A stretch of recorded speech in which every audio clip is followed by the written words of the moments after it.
Mūsų dėstytojų daug, per 170, tai dėstytojai, profesionalai pasirengimo, išsilavinimo aspektu, tai pedagogai pagal darbo pobūdį, tai įdomus, nuoširdus, griežti ir teisingi pagal studentų nominacijas, tai profesijos riteriai pagal profesionalumo lygį, tai profesoriai, docentai pagal mokslo laipsnius, tai lektoriai, asistentai pagal pareigas, tai dėstytojai legendos ir jauni dėstytojai, tai nuolat kuriantys specialisto ir nespecialisto dialogą auditorijose, kuriantys tol, kol studentai tampa kolegomis. Mėly abiturientai, būsimieji mūsų studentai, jūs laukia mūsų auditorijos, mes esame būtent auditorijoje, šiandien jūs laikote abitūros egzaminus ir mūsų auditorijos irgi yra tuščios, bet jos, tikime, prisipildys jūsų jaunatviško šurmulio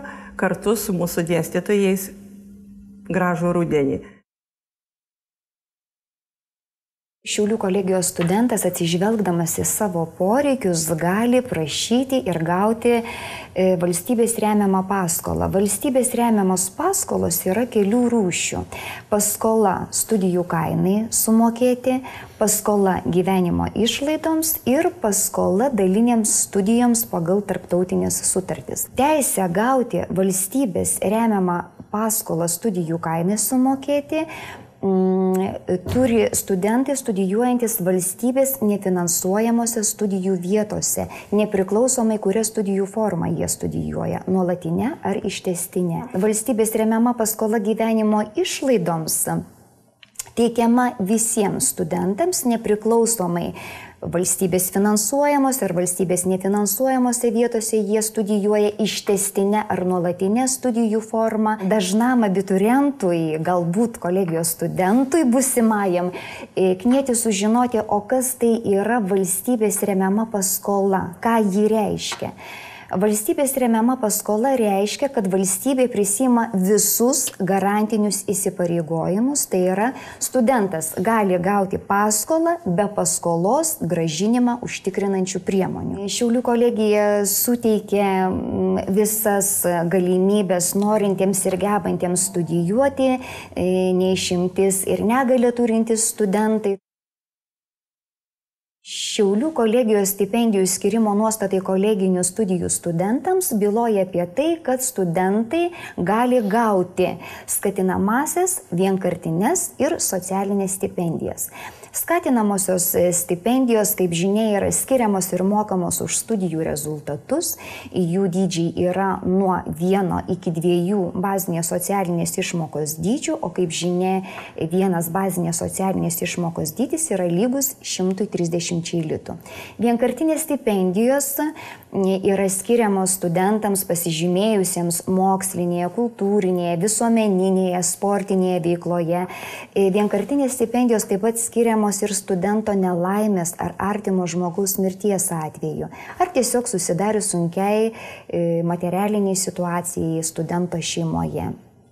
Ir socialinės stipendijos, kurias administruoja Valstybinis mokslo ir studijų fondas, jų dydis yra 3 bazinės socialinės išmokos dydžiai per mėnesį, kas sudaro 390 litų.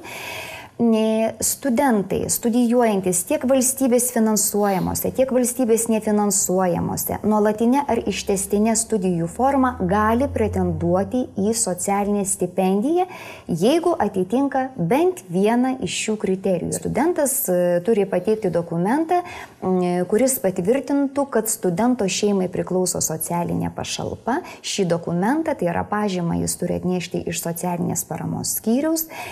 Kitas kriterijus būtų, kuris nusakytų, kad studentas tikrai gali pretenduoti į socialinę stipendiją, tai studentas turi pateikti neįgaliojo pažymėjimą, jam turi būti nustatytas 45% ar mažesnis darbingumo lygis ir trečiasis kriterijus - studentas našlaitis. Šiaulių kolegijos studentai turi puikią galimybę dalyvauti mainuose. Tai yra įvairios mainų programos, Erasmus mainų programa, Nord Plus mainų programa, Invent mainų programa. Tai yra arba studijos užsienyje, arba praktika užsienio aukštojo mokslo institucijose, arba užsienio įmonėse. Gaunamas finansavimas leidžia mums per metus vidutiniškai apie 30 studentų išsiųsti į užsienį ir taip pat žinoma ir dėstytojai važiuoja. Jų skaičiai šiek tiek yra žemesni, nes finansavimas prioritetas yra teikiamas visgi studentams, tačiau apie 10 dėstytojų kasmet išvažiuoja. Važiuoti tikrai yra kur, nes bendradarbiaujame su 36 aukštojo mokslo institucijomis, šiuo metu 17 užsienio šalių.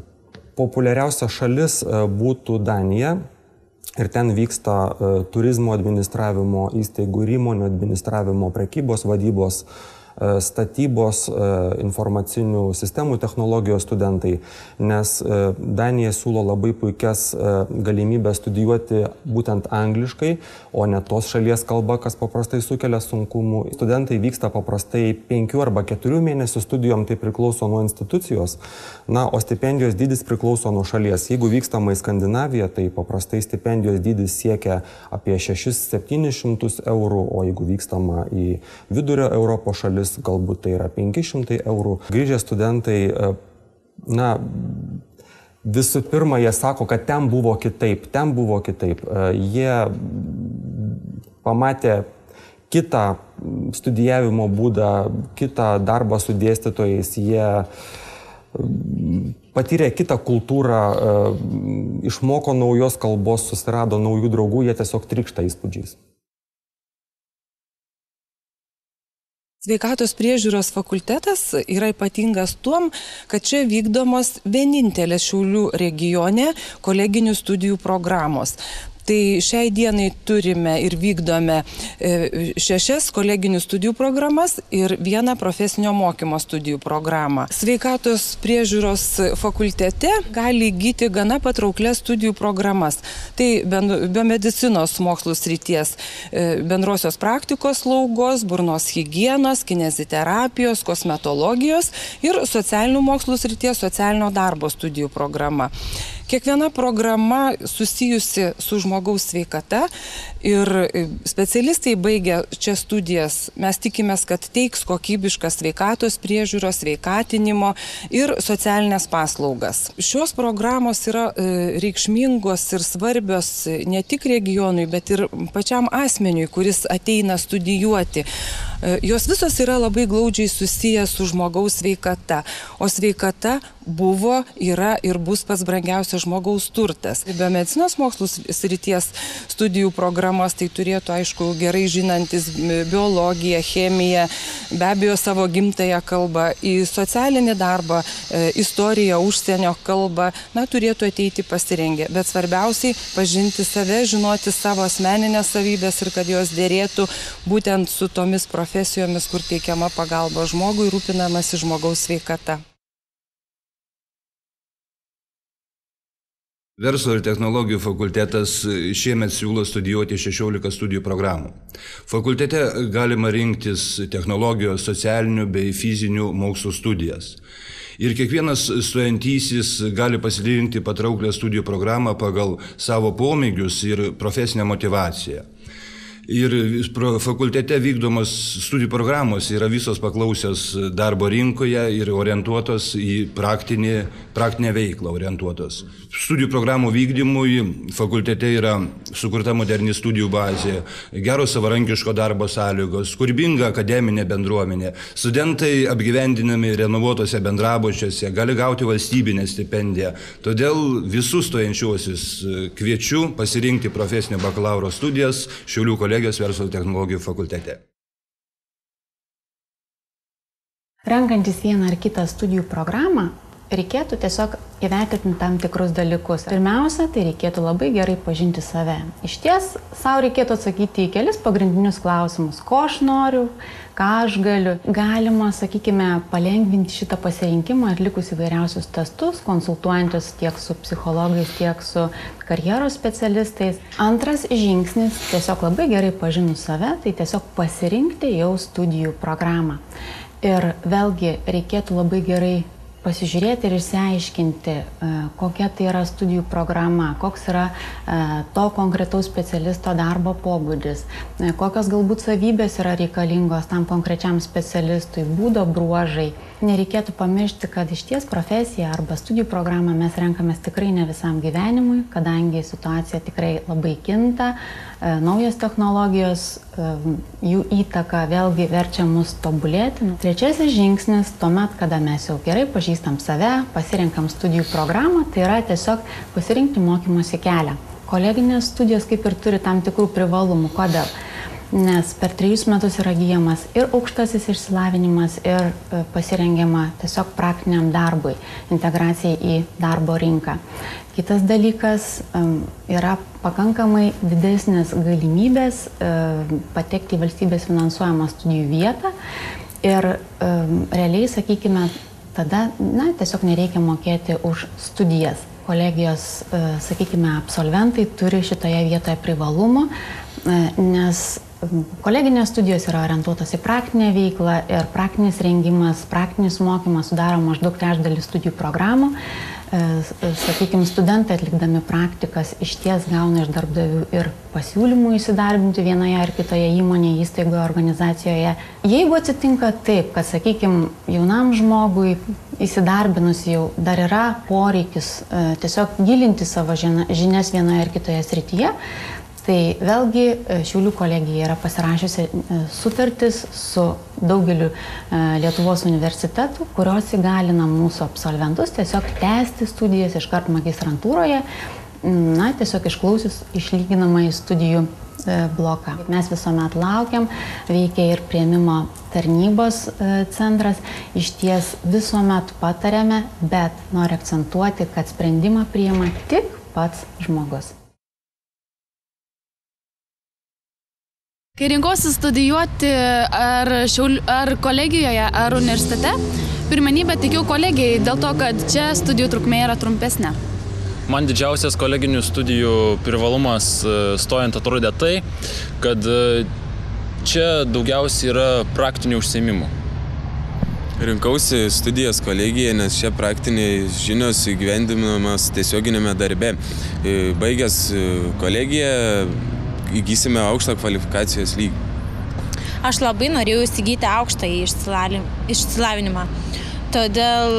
Tačiau specialybės norėjosi praktiškos. Todėl pasirinkau Šiaulių kolegiją.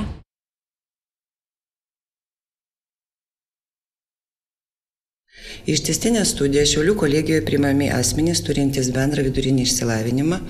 Šios studijos yra patogesnės tiems, kurie dirba arba dėl tam tikrų priežasčių negali studijuoti visų krūvių ir renkasi mažiau intensyvesnės studijas. Studijų organizavimas vyksta tokia tvarka. Rudens semestre rudens ir žiemos sesija, pavasario semestre pavasario sesija.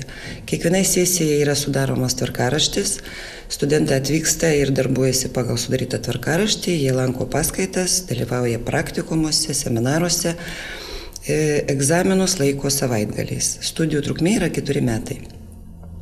Ištęstinių studijų studentai turi teisę pretenduoti valstybės finansuojamą vietą, tai reiškia gauti valstybės lėšas studijom aukštojoje mokykloje. Ištęstinių studijų studentai profesinės veiklos praktikas gali atlikti savo darbo vietose, jeigu tai leidžia įgyti reikiamų kompetencijų. Taipogi ištęstinių studijų studentams yra mokamos stipendijas, jos vadinamos skatinamosios stipendijos už gerus studijų rezultatus. Ištęstinių studijų studentai naudojasi tokiamis pat teisėmis ir prisiima tokias pat pareigas kaip ir nuolatinių studijų studentai. Taigi kiekvienas galėtų pasirinkti studijų programą pagal savo pomėgius ir poreikius. Ir kiekvieną, kas norėtų įgyti aukštąjį išsilavinimą, kviečiame pasirinkti Šiaulių kolegiją. Būsimiems Šiaulių kolegijos studentams linkiu stoti ir studijuoti šioje aukštojoje mokykloje, nes čia studentas yra didžiausia vertybė. Čia didžiausias dėmesys yra skiriamas mokslui, draugiškumui bei saviraiškai. Įgyvendinkite savo tikslus čia, Šiaulių kolegijoje. Šiuolaikinės žinios tai, ką šiandien svarbiausia pasirinkimo kryžkelėje atsidūrusiam jaunuoliui. Atverdama kiekvienam studijuojančiam plačias pasirinkimo galimybės, Šiaulių kolegija kartu atveria aukštojo mokslo langą, pro kurį žvelgia jaunas, ambicingas, savimi pasitikintis ir tikintis savo sėkme būsimas specialistas, kuriam po 3 ar 4 metų įteikiamas aukštojo mokslo diplomas.